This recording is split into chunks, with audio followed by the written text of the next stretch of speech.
Assalamualaikum warahmatullahi wabarakatuh. Alhamdulillahirabbil alamin. Asyhadu an la ilaha illallah wa asyhadu anna Muhammadar Rasulullah sallallahu alaihi wasallam wa ala alihi wa ashabihi amma ba'd. Alhamdulillahirabbil alamin. Kami panjatkan puji syukur kepada Allah yang mana sampai saat hari ini kita diberi kesehatan, diberi umur, dan yang paling pol lagi masih diberi hidayah oleh Allah bisa menetapi Islam, agama yang hak ini, yang berpedoman kepada Quran hadis, dikerjakan secara berjamaah.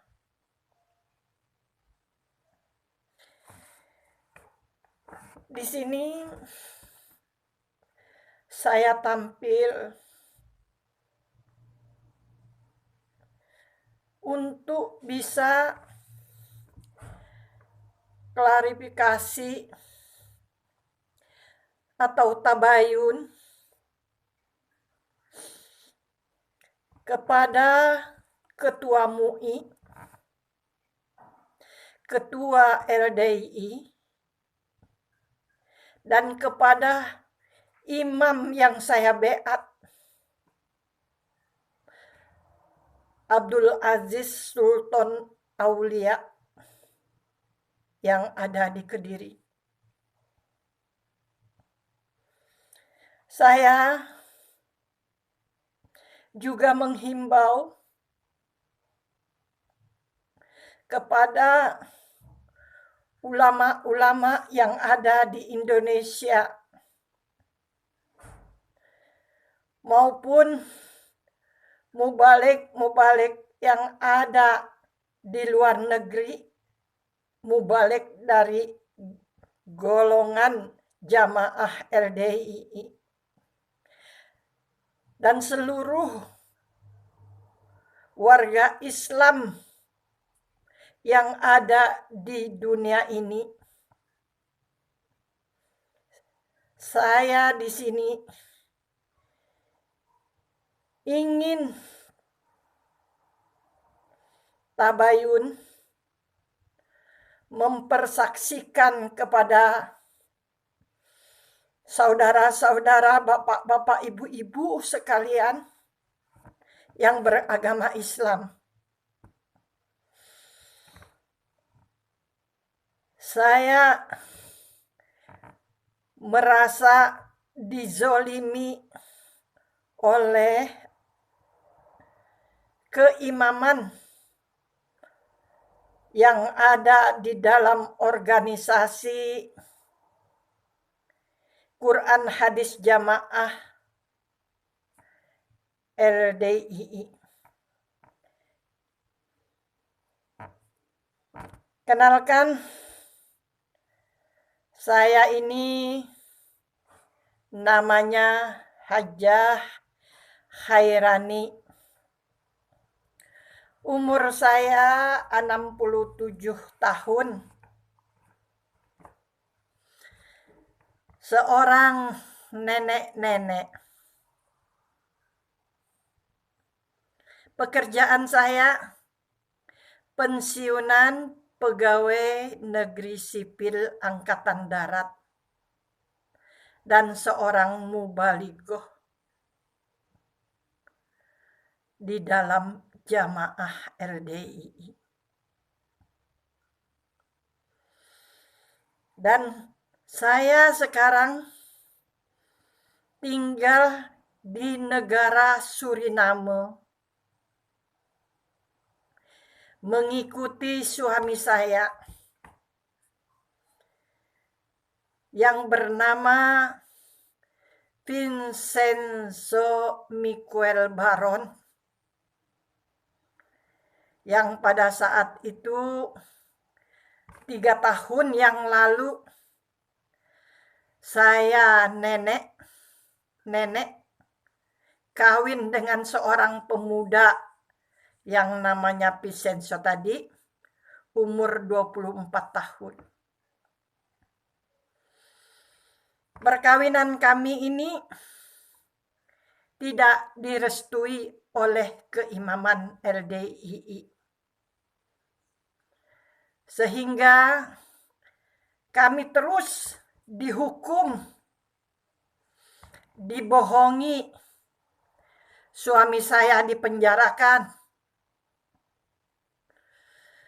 Banyak yang harus saya ceritakan, tapi mungkin tidak di sini. Saya bukan tidak berani menghadap MUI dan mereka-mereka yang berkuasa yang ada di Indonesia. Tapi saya tidak punya ongkos untuk bisa tabayun ke Indonesia mengatakan jeritan hati saya ini. 30 tahun lebih saya sudah menjadi warga LDII.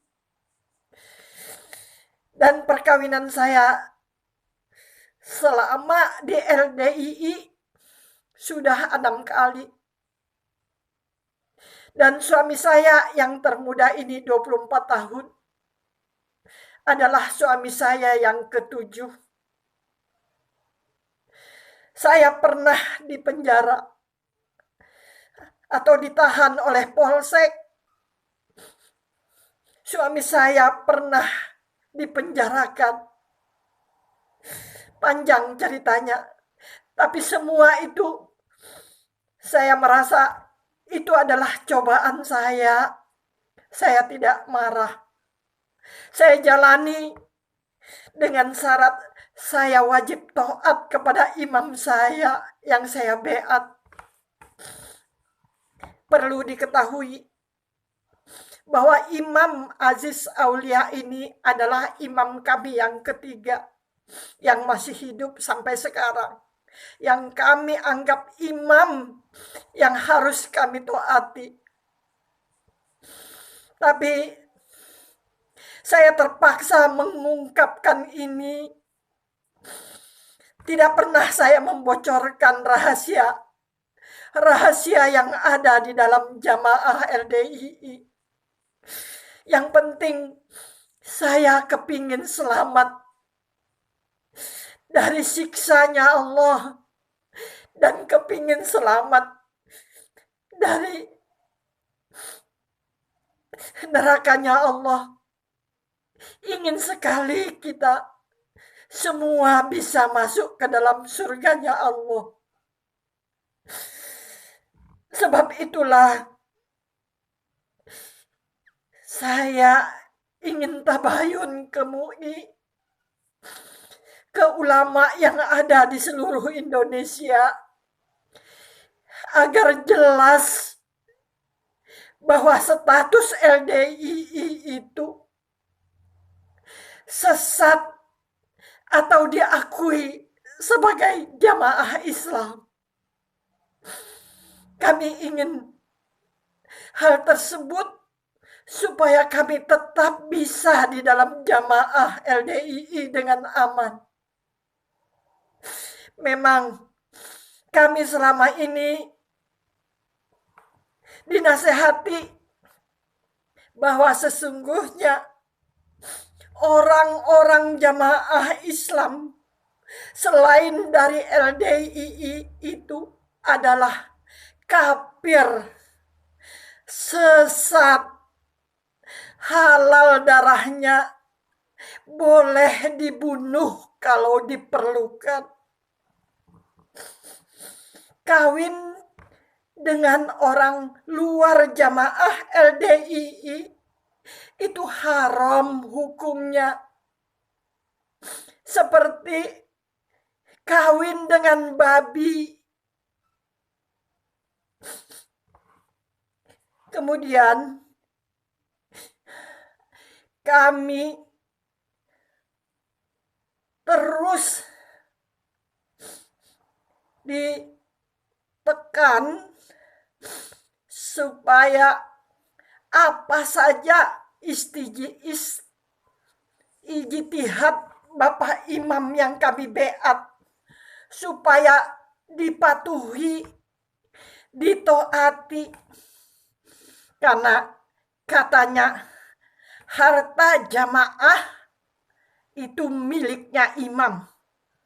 Kalaupun istri jamaah diminta oleh imam supaya taat, banyak lagi rahasia-rahasia yang ada di dalam jamaah.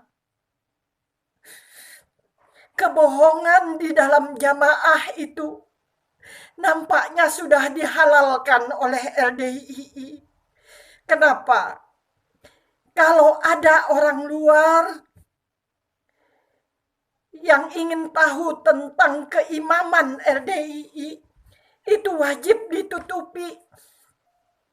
Apa saja rahasia yang ada di dalam LDII itu ditutupi.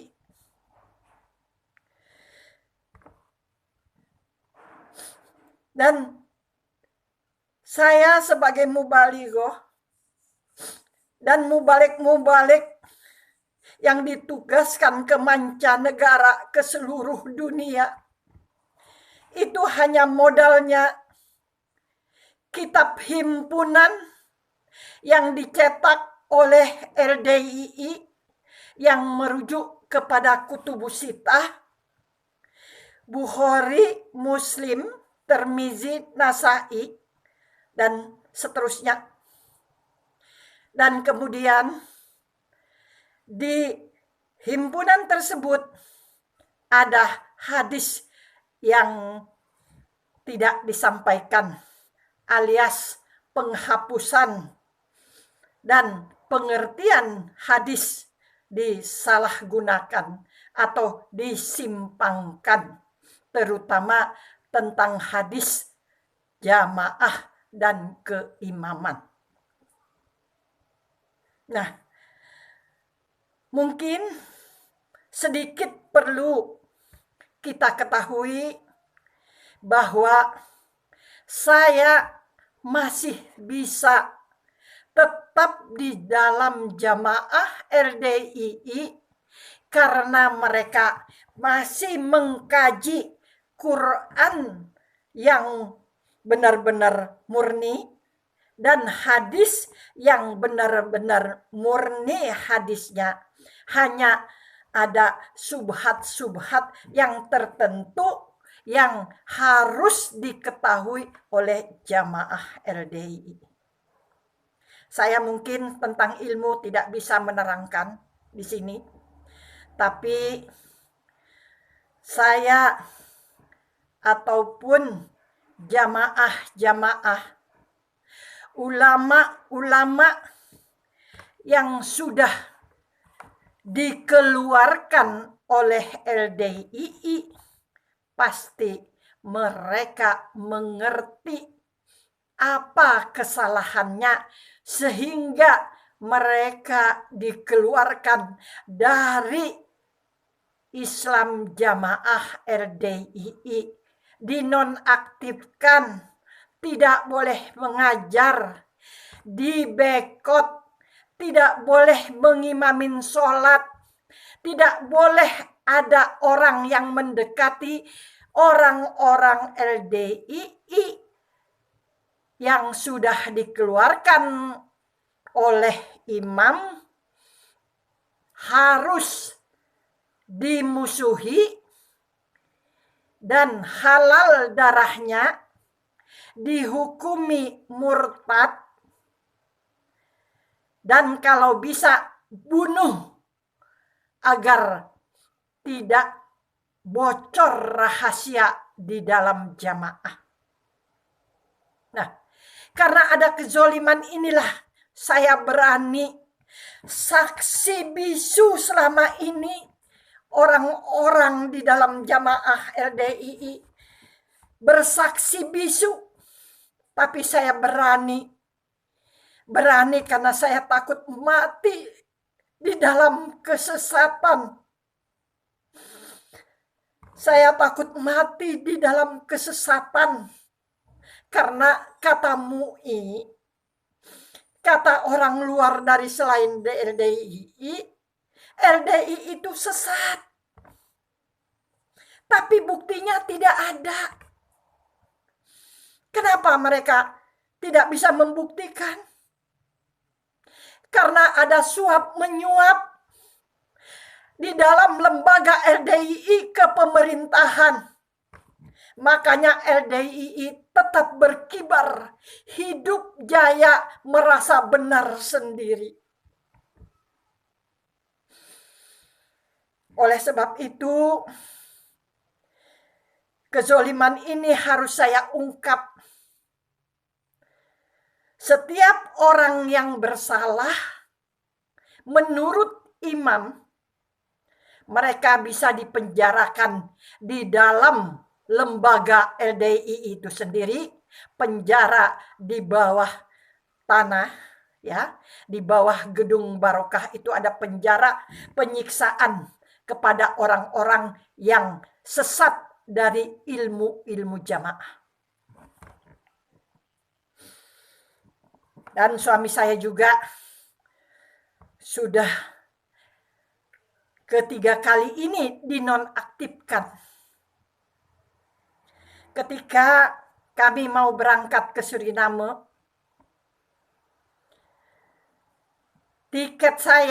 uang tiket saya dicekal oleh ketua Mubalek pusat, yaitu namanya Aziz. Padahal mereka sudah menyuruh kami mendandatangani surat tugas untuk di negara Suriname. Sampai di bandara, saya dan suami saya Vincenzo dipisahkan oleh seorang polisi bayaran, si Anto, pengurus keimaman yang ada di Pondok Haji Rosidin, Pondok Gede. Saya dipisahkan dengan suami saya.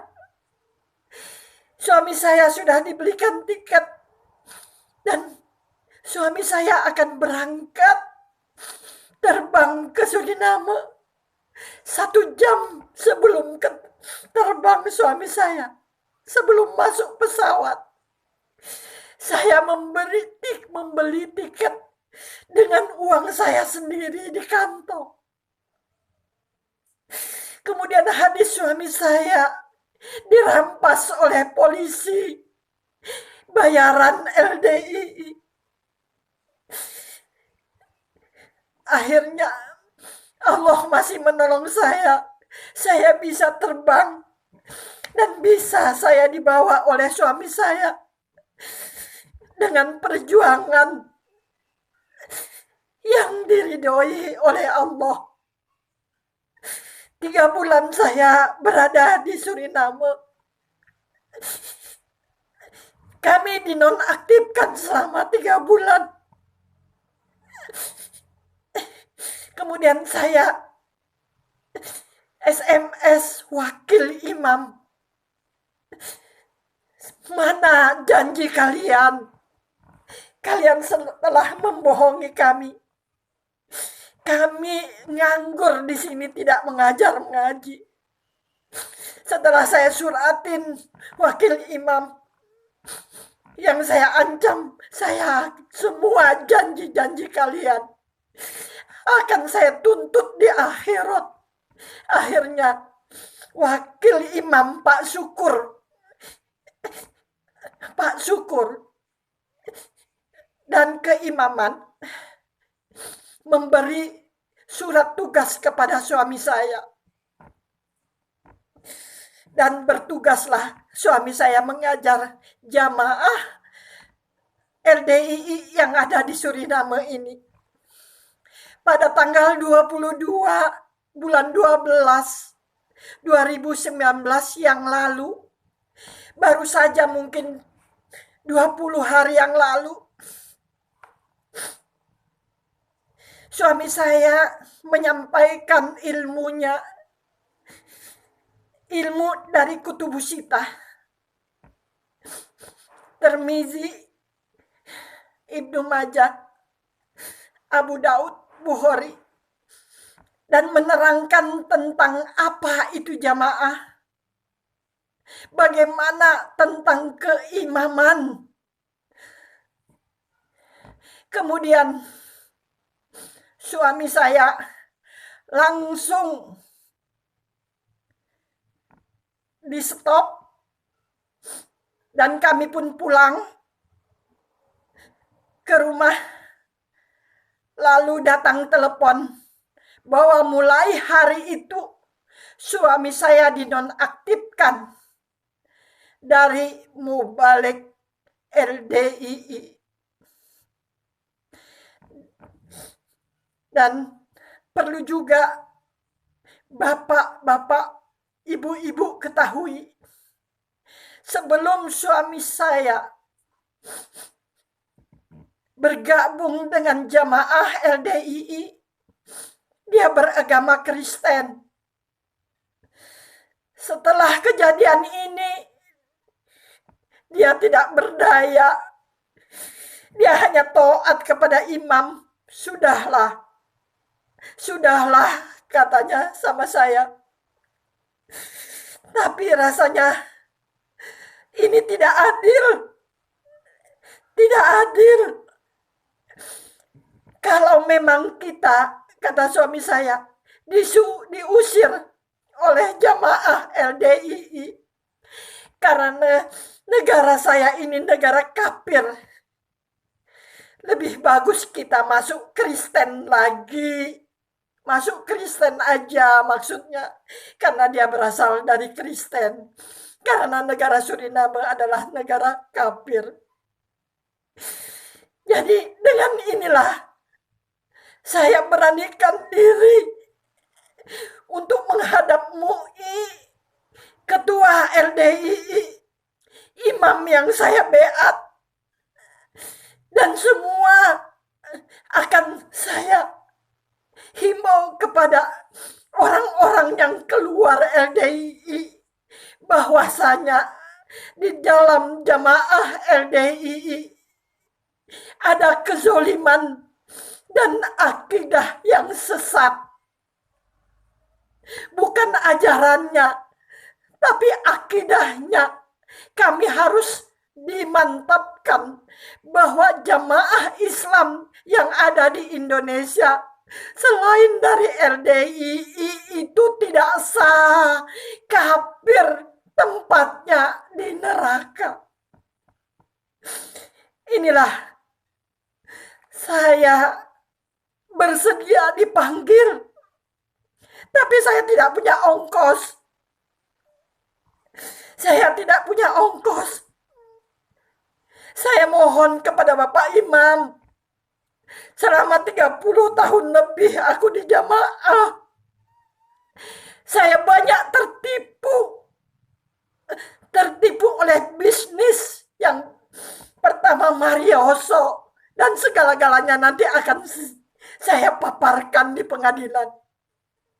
Saya mohon pengadilan, mohon diadili. Bapak Imam yang saya beat, yang saya percaya, adili saya sebagai royah Bapak.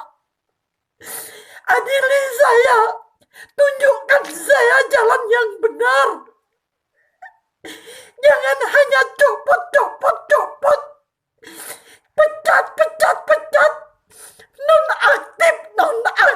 Nonaktif. Tidak ada jalan keluar kami. Karena kami sudah percaya di dalam Quran hadis jamaah LDII. Wahai ulama-ulama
dalam jamaah. Alhamdulillah. Jazakumullahu khairan. Semoga bapak-bapak bisa menolong kami. Kami yang tersesat. Kami yang ingin benar. Tolonglah kami. Agar persoalan jawaban apakah LDI itu sesat atau benar, jawablah MUI. Jawablah MUI. Jangan ada dusta karena uang. Uang LDI memang banyak, tidak bisa dikalahkan oleh organisasi yang lain. Karena kami punya persenan 10% dari harta kami tiap bulan. Sekedar pemirsa semua mengetahui saya bertanggung jawab atas kesemua perkataan saya ini. Tolong panggil saya tidak punya ongkos. Tolong adilin saya di pengadilan yang ada di Indonesia. Tolong. Jazakumullah khairan. Assalamualaikum warahmatullahi wabarakatuh. Salam bersatu.